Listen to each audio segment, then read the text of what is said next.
Islam menghapus ukuran kemuliaan seseorang berdasarkan nasab keturunan, warna kulit, bahasa, tanah air, kekuasaan, jabatan, kekayaan, dan ukuran-ukuran lain buatan manusia. Kemuliaan yang berdasarkan semuanya itu adalah semu dan palsu. Ukuran kemuliaan yang ditegakkan Islam hanya satu, takwa. Kemuliaan manusia menurut Islam adalah ketakwaannya. Allah berfirman di dalam surat Al-Hujurat ayat 13, Inna akramakum indallahi atqakum. Sesungguhnya yang paling mulia di sisi Allah adalah yang paling takwa di antara kamu semua. Inilah ukuran kemuliaan yang sejati. Orang mulia yang sejati adalah yang mulia di sisi Allah Subhanahu wa ta'ala. Fal karimu haqqan wal karimu indallah. Atas dasar itu maka Islam memandang bahwa manusia itu sama. Tidaklah orang Arab itu lebih mulia dari orang Ajam atau sebaliknya. Manusia yang paling mulia adalah manusia yang paling berpegang kuat pada ajaran kitab Allah dan sunnah Rasulnya yang mulia. Manusia yang paling mulia adalah manusia yang paling berpegang kuat pada ajaran kitab Allah dan sunnah Rasulnya yang mulia. Mereka selalu berada di garda terdepan dalam membela syariat agama Allah. Mereka sangat menyintai Allah dan selalu berusaha tampil di tengah manusia dengan membawa kebaikan dan kemanfaatan. Allah sediakan surga untuk siapapun yang taat kepadanya, walaupun dia seorang budak berkulit hitam. Allah hinakan Abu Lahab sehina-hinanya, meskipun dia paman Rasulullah Sallallahu Alaihi Wasallam. Allah angkat derajat Salman Al-Farisi setinggi-tingginya dengan menjadikannya sebagai keluarga Nabi, Alu Baitin Nubuwah, meskipun dia bukan keturunan Arab. Rasulullah Shallallahu Alaihi Wasallam pernah bersabda kepada putrinya tercinta, belahan jiwanya, wahai Fatimah, aku tidak punya kemampuan untuk menyelamatkanmu sedikit pun dari siksaan Allah. La aghni anka minallahi syai'a. Dalam Islam tidak ada tempat membanggakan nasab dan nenek moyang serta atribut-atribut lain.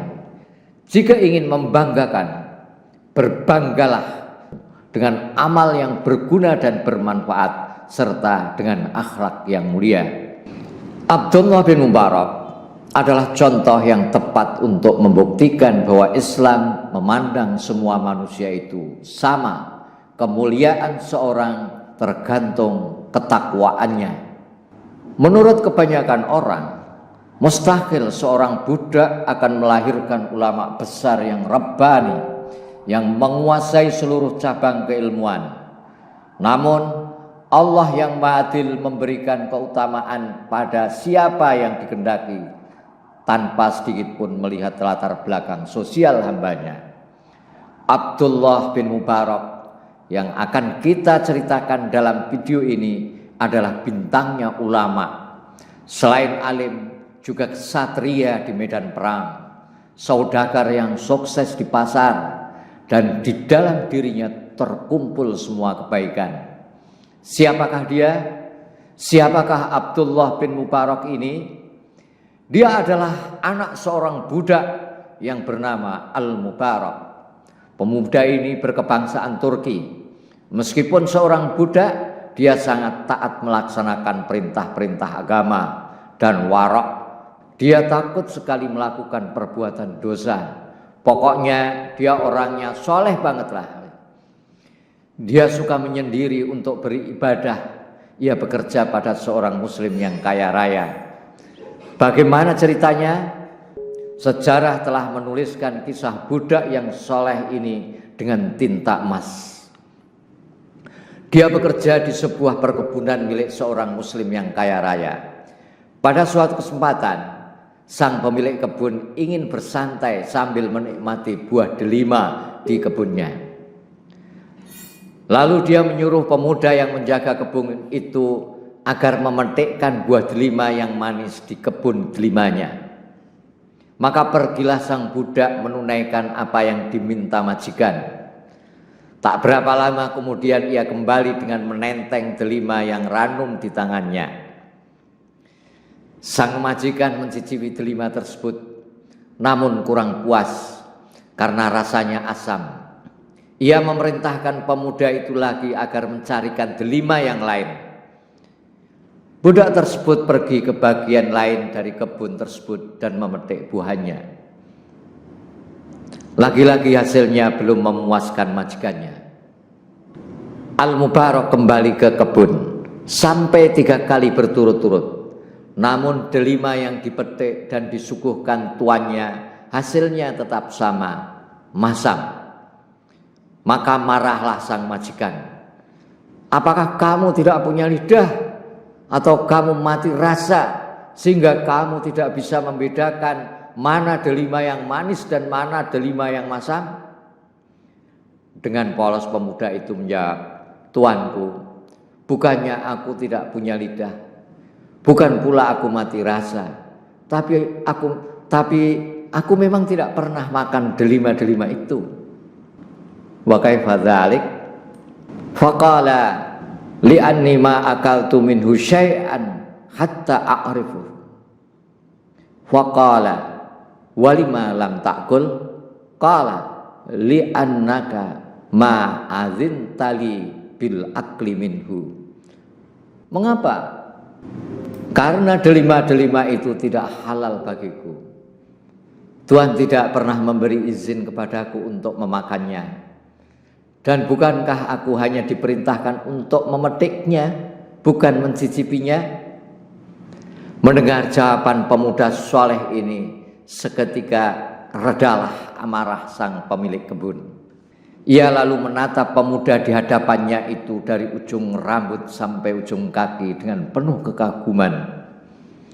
Sungguh tak percaya, budak itu mampu mengeluarkan kata-kata yang begitu mulia batinnya. Atas jawaban cerdas yang mencerminkan akhlak mulia ini, maka tuannya menjadi sangat hormat padanya. Pemilik kebun ini mempunyai seorang putri yang cantik jelita, yang sudah dilamar banyak orang, tapi bapaknya, yaitu pemilik kebun ini, belum mengizinkan.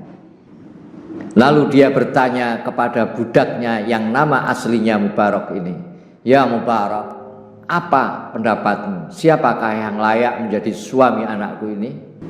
Lalu Mubarak menjawab, faqala ahlul jahiliyah kanu yuzawwijuna lil hasab wal yahudu lil mal wan nasara lil jamal wa hadhil ummah lid-din. Lalu Mubarak menjawab, orang jahiliyah menikahkan anak-anaknya melihat nasabnya. Orang Yahudi menikahkan anak-anaknya melihat harta kekayaannya. Orang Nasrani menikahkan anak-anaknya melihat ketampanannya. Dan umat ini, yaitu umat Islam, menikahkan anak-anaknya melihat ketaatannya kepada agama. Jawaban pemuda yang masih berstatus Buddha ini membuat sang pemilik kebun terperangah, sekaligus kagum atas kecerdasan akalnya. Kemudian sang pemilik kebun pergi meninggalkan pemuda itu untuk menemui istrinya dan menceritakan apa yang terjadi antara dia dan budaknya Al-Mubarak. Lalu ia berkata, pemuda macam inilah yang layak menjadi suami putri kita. Singkat cerita, sang pemuda meskipun budak tapi cerdas, soleh dan warok itu pun menikah dengan putri majikannya.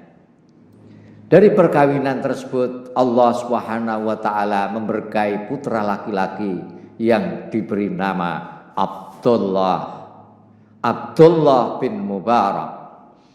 Dan anak ini tumbuh menjadi anak soleh berkat bimbingan ayahnya yang juga soleh. Anak ini di kemudian hari dikenal dengan Ibnul Mubarak, seorang ulama ahli hadis yang jadi rujukan ahli-ahli hadis di seluruh dunia. Nama lengkapnya adalah Abdullah bin Mubarak Abu Abdurrahman Al-Handali, lebih dikenal dengan Ibnul Mubarak. Ayahnya berasal dari Turki, ibunya dari Persia. Ia lahir pada tahun 118 Hijriah. Abdullah bin Mubarak adalah seorang ahli fikih, ahli hadis, seorang yang warok, terpercaya dalam bidang hadis, zuhud, gemar berjihad, sangat alim, pemberani, dermawan, ahli sejarah, dan lain-lainnya. Ibnul Mubarak mencari ilmu umur 20 tahun di daerahnya Marwa. Lalu pada tahun 141 Hijriah, ia melakukan perjalanan ke berbagai wilayah lain seperti Yaman, Syria, Mesir, Irak, dan lain-lainnya. Dalam perjalanan mencari ilmu, ia berguru kepada tidak kurang dari 4.000 ulama. 4.000 ulama, 800-an diantaranya adalah ulama ahli hadis. Seluruh hidupnya selain dihabiskan untuk mencari ilmu, juga digunakan untuk berjihad, berniaga, berinfak, dan ibadah haji. Nah, Ibnul Mubarak meninggalkan banyak karya tulis atau kitab-kitab yang sangat berharga. Di antaranya Tafsir Al-Quranul Karim, Al-Fatawa, Al-Musnad, Kitabul Jihad, Kitabul Raqaiq, dan masih banyak yang lainnya. Ibnul Mubarak juga dikenal kaya dan amat dermawan. Imam Zahabi misalnya berkisah, pernah datang seorang laki-laki minta bantuan keuangan untuk membayar utangnya. Ibnul Mubarak lalu menulis surat kepada bendaharanya.